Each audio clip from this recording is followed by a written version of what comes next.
Hello friends. तो web cassata के एक और वीडियो में आप लोगों का स्वागत है। इस वीडियो में हम लोग बहुत ही कूल एक ओवर इफ़ेक्ट देखेंगे और इसमें क्या होता है कि जब माउस का ओवर करेंगे तो वो सेक्शन बड़ा हो जाता है और बाकी सेक्शन छोटे हो जाते हैं। ठीक है। और जब वो बड़ा होता है तो इमेज भी ट्रांजिशन होके वो जूम आउट होता है। ठीक है। फिर जब माउस हटता है तो वो अपने आप फिर ये जूम इन होता है। ठीक है। तो इस इफ़ेक्ट को हम लोग इस वीडियो में देखेंगे। ठीक है। तो वीडियो स्टार्ट करने से पहले वीडियो को लाइक कीजिए, सब्सक्राइब कीजिए। और अब हम लोग कोड स्टार्ट करते हैं। सॉरी। ठीक है। तो एज़ यूजुअल हमारा index.html में हम लोगों ने केवल बॉयलर प्लेट लिया है जिसमें title cool over sliding effect लिए हैं, जो हम लोगों को टाइटल में लिखने से वो अपने वेब पेज के इस सेक्शन में दिखता है। ठीक है। स्टाइल शीट्स में कुछ नहीं, फिर से रोबोटो नाम का फॉन्ट इंपोर्ट किए हैं, फिर उसको बॉडी में इंक्लूड किए हैं। ठीक है। अब हम लोग HTML स्टार्ट करते हैं। तो सबसे पहले तो हम लोग H1 में अपना टाइटल लिख लेते हैं, cool sliding cool over sliding effect. ठीक है। अब हम लोग एक डिव क्लास लेते हैं स्लाइडर, जिसमें हम लोगों का ये सारे स्लाइडर्स आएंगे। ठीक है। अब इमेज रैप, जिसके अंदर हमारा इमेज आएगा। तो अब हम लोग इमेज कॉल कर लेते हैं imgsrc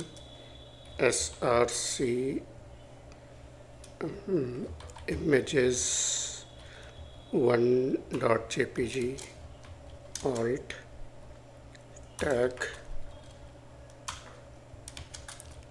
ठीक है। इसको हम लोग टाइटल दे देते हैं Hyderabad tour.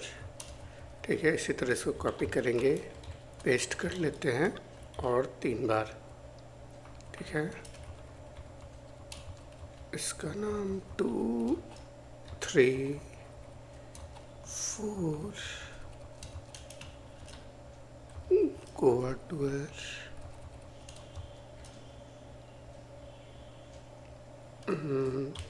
Kerala tour and Bangalore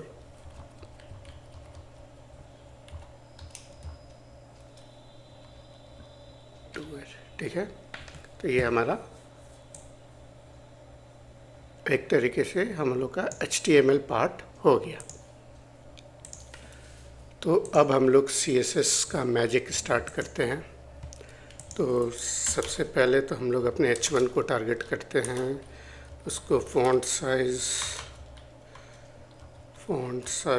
4 RAM का देते हैं, टेक्स्ट अलाइन सेंटर कर देते हैं और मार्जिन टॉप और बॉटम से 50 पिक्सल, लेफ़्ट और राइट से 0।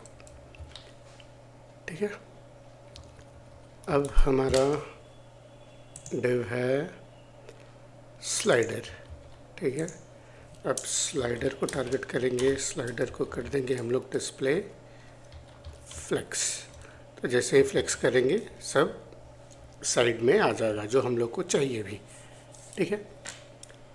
और स्लाइडर के अंदर है हमारा इमेज रैप। इमेज रैप को हम लोग हम लोग का जितना भी स्लाइडर के अंदर चाइल्ड है वो इक्वल पार्ट्स में डिवाइड करना है। तो इमेज रैप को हम लोग केवल कर देंगे फ्लेक्स 1। ठीक है। तो ये इक्वल पार्ट में डिवाइड हो गया। ठीक है। अब यहाँ पे क्या हुआ है कि हम लोग ने जो इमेज लिया है सब डिफरेंट साइज़ेस का है। तो क्या हो रहा है कि जब हम लोगों ने फ्लेक्स 1 दिया तो जितना विड्थ में इमेज को एडजस्ट होना था वो एडजस्ट हो रहा है, लेकिन ऐसे तो ये अच्छा नहीं दिख रहा है। तो हम लोग क्या करेंगे कि इमेज रैप को एक हाइट दे देंगे, सपोज 500 पिक्सल का, ठीक है, विड्थ 100%, ठीक है।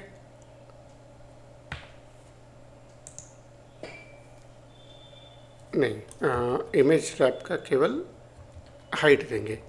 अब इमेज रैप के IMG को हम लोग क्या बोलेंगे कि आप विड्थ 100% हो जाइए और हाइट 100% हो जाइए।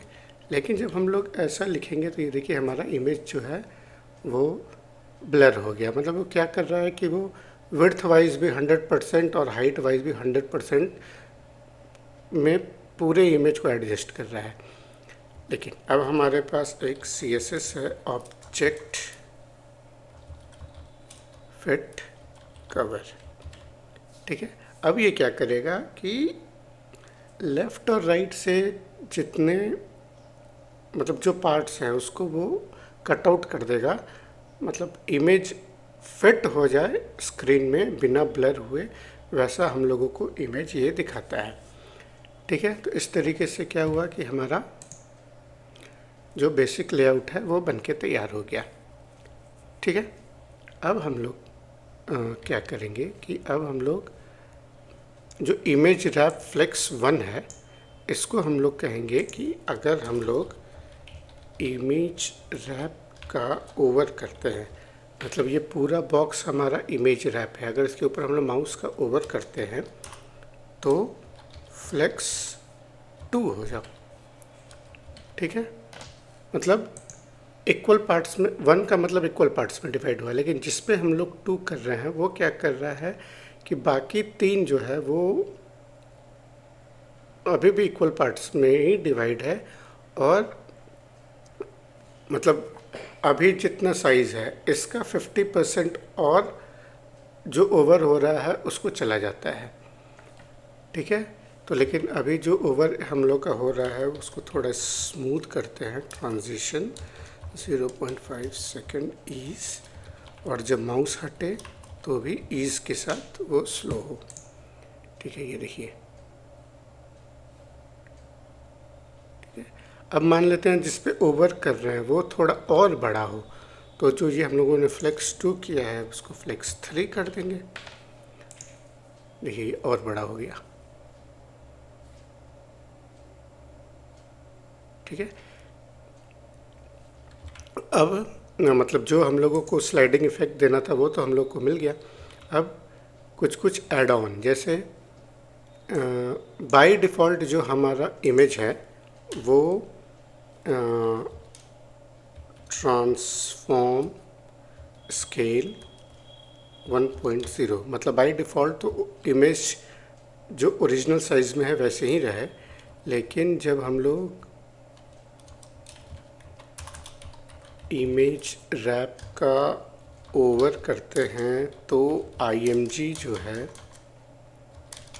वो 1.2 में स्केल हो जाए, मतलब 1.2%, मतलब अगर वो 100% है तो 0.2% वो थोड़ा स्केल हो जाएगा, ठीक है।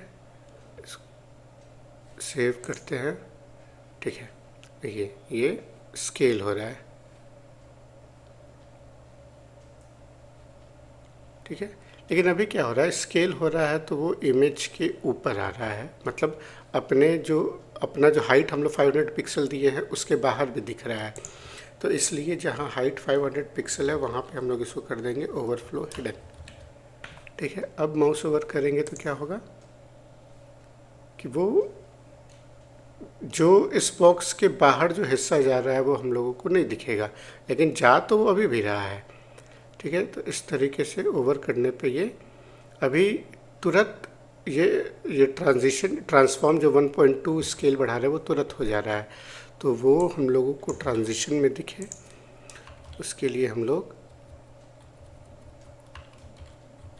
ये लगा देंगे। तो अब देखिए धीरे धीरे आया, इसका टाइमिंग थोड़ा और बढ़ाते हैं, 0.5 सेकंड के बदले हम लोग बोलेंगे 1 सेकंड में हो। ठीक है, ठीक है। और स्लो चाहिए तो इसको हम लोग 2 सेकंड कर देंगे। ये देखिए 2 सेकंड में ये पूरा जगह ले रहा है। और थोड़ा बढ़ा के देखते हैं तो 3 सेकंड तक वो तो एक्सपैंड होगा। और फिर जब माउस हटाते हैं तो 3 सेकंड ले रहा है फिर अपने ओरिजिनल पोजीशन में वापस लौटने में। ठीक है, अभी जो हमारा H2 में लिखे थे वो नहीं दिख रहा है क्योंकि हम लोगों ने इमेज रैप वाले सेक्शन को ओवरफ्लो हिडन कर दिया है। ठीक है, तो अब हम लोग इमेज रैप को कर देंगे पोजीशन रिलेटिव और इमेज रैप के H2 को पोजीशन एब्सोल्यूट, बॉटम से 20 पिक्सल और लेफ़्ट से 20 पिक्सल। ठीक है, अपना टाइटल अब आ गया। ठीक है, अब टाइटल नज़र आए इसके लिए हम लोग इसको बैकग्राउंड FFF देते हैं। ठीक है, थोड़ा इसको पैडिंग दिया जाए, पैडिंग 10 पिक्सल, 20 पिक्सल और बॉर्डर रेडियस 50 पिक्सल का देते हैं। ठीक है, इसको 5 पिक्सल करते हैं। ठीक है, अब थोड़ा सा बैकग्राउंड जो है वो हम लोग ट्रांसपेरेंट करते हैं। तो ट्रांसपेरेंट करने के लिए RGBA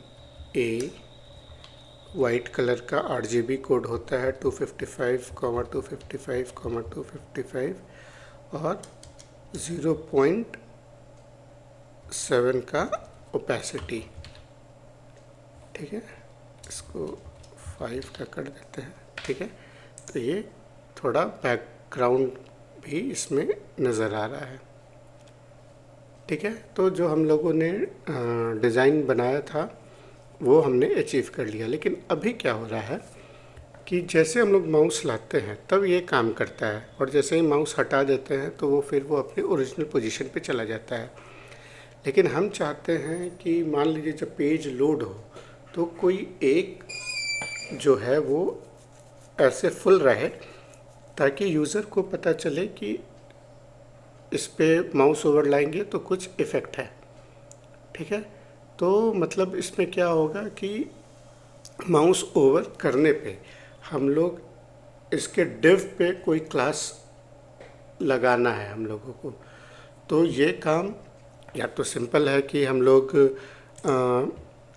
सपोज़ चलिए हम लोग पहले में एक एक्टिव नाम का क्लास लगा देते हैं और उसको अब हम लोग यहाँ इमेज रैप का एक्टिव, ये दोनों क्लास एक साथ है इसलिए इमेज रैप और एक्टिव के बीच में स्पेस नहीं आएगा। तो जो एक्टिव है वो फ्लेक्स 3 हो जाए। तो देखिए जो पहला है वो अपने आप इसमें 3 लग गया।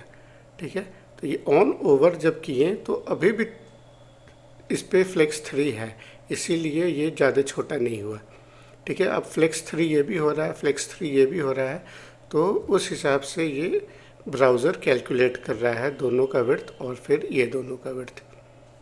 ठीक है, लेकिन अब हम लोगों को ऐसा करना है कि जब माउस इस पे ओवर करते हैं तो इससे एक्टिव क्लास निकल के इस पे आ जाए, फिर जब इस पे करेंगे तो इस पे से एक्टिव क्लास निकल के इस पे आ जाए। तो ये अचीव करने के लिए हम लोगों को jQuery लिखना होगा। ठीक है, नॉर्मल CSS से ये फ़िलहाल नहीं होगा। ठीक है, तो सिंपल सा 4 लाइन का jQuery है जो अभी हम लिखेंगे और वो jQuery क्या करता है वो समझा देंगे। jQuery कैसे लिखते हैं वो अभी हम लोग इस वीडियो में नहीं देखेंगे।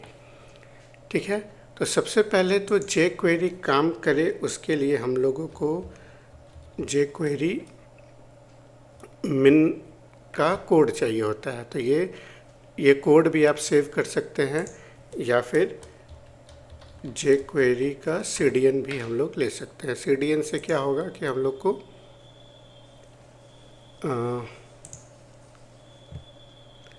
जे क्वेरी CDN साइट पे चलते हैं और ये जे क्वेरी मिन का हम लोग ये लिंक कॉपी कर लेते हैं और इसको हम लोग अपने HTML में बॉडी से पहले पेस्ट कर देते हैं। ठीक है, इससे नहीं हो रहा है तो पूरा स्क्रिप्ट टैग कॉपी कर लेते हैं। ठीक है, इसको पेस्ट कर दिए। ठीक है, अब जो हम लोग स्क्रिप्ट लिखने वाले हैं वो अब काम करेगा। अच्छा, ये हम वो आपको ऐसे भी दिखा देते हैं। मान लीजिए कि पहले ये इसको हम लोग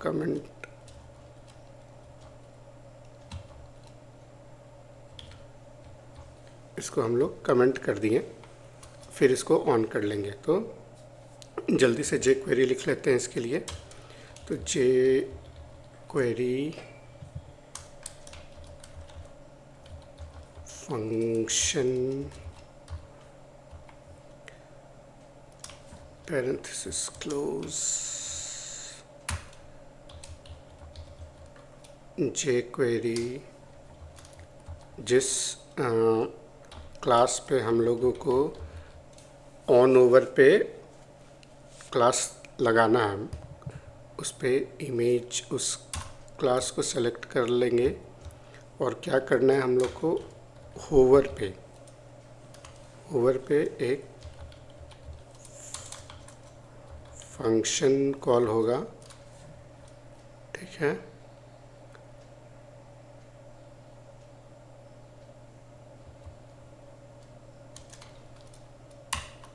है, फिर इसमें जे क्वेरी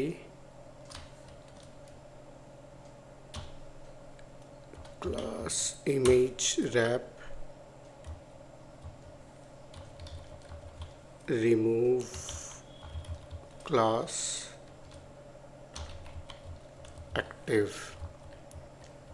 मतलब अगर पहले से है, जैसे अभी हम लोगों ने मैनुअली एक्टिव क्लास लगाया है, तो अगर पहले से है तो वो उसको रिमूव कर देगा। मतलब वो चेक करेगा कि पहले है कि नहीं, और अगर नहीं है तो jQuery this add class active. ठीक है, अगर नहीं है तो एक्टिव क्लास लगा देगा, है तो एक्टिव क्लास रिमूव कर देगा। ठीक है, अब ये जे क्वेरी हम लोग इनलाइन स्क्रिप्ट लिख रहे हैं, तो हम लोगों को ऐसे स्क्रिप्ट लिखना होगा। ठीक है, तो अभी जैसे हम सेव करेंगे तो क्या होगा,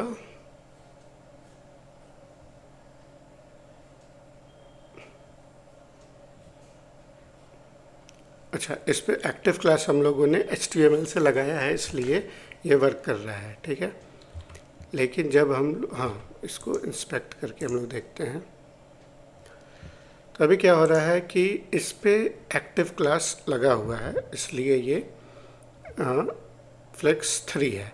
माउस ओवर किए तो क्या हुआ कि अभी भी एक्टिव क्लास वहीं पे है, एक्टिव क्लास स्विच नहीं किया। अब हम लोग क्या करते हैं कि इसको ऑन करते हैं।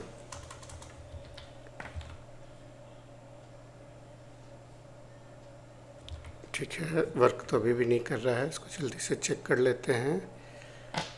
फंक्शन ओके, जे क्वेरी मेरा कंप्लीट नहीं हुआ है।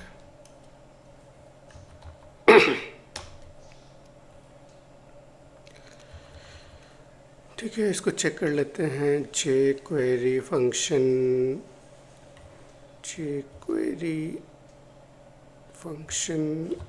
स्टार्ट हुआ। इसको सेव किए।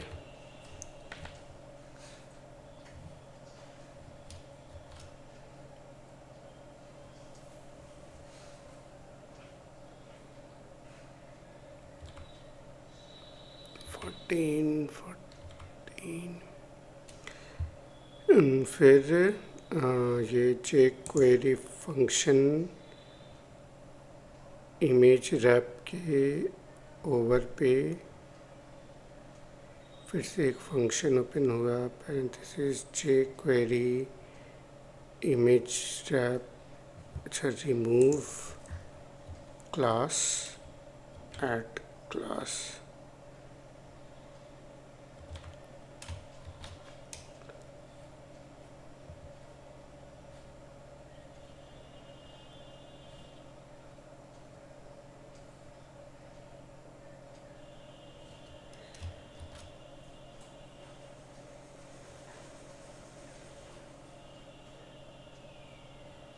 ठीक है, ये देखिए यहाँ पे स्विच तो हो रहा है लेकिन कुछ तो स्पेलिंग का यहाँ गलती है।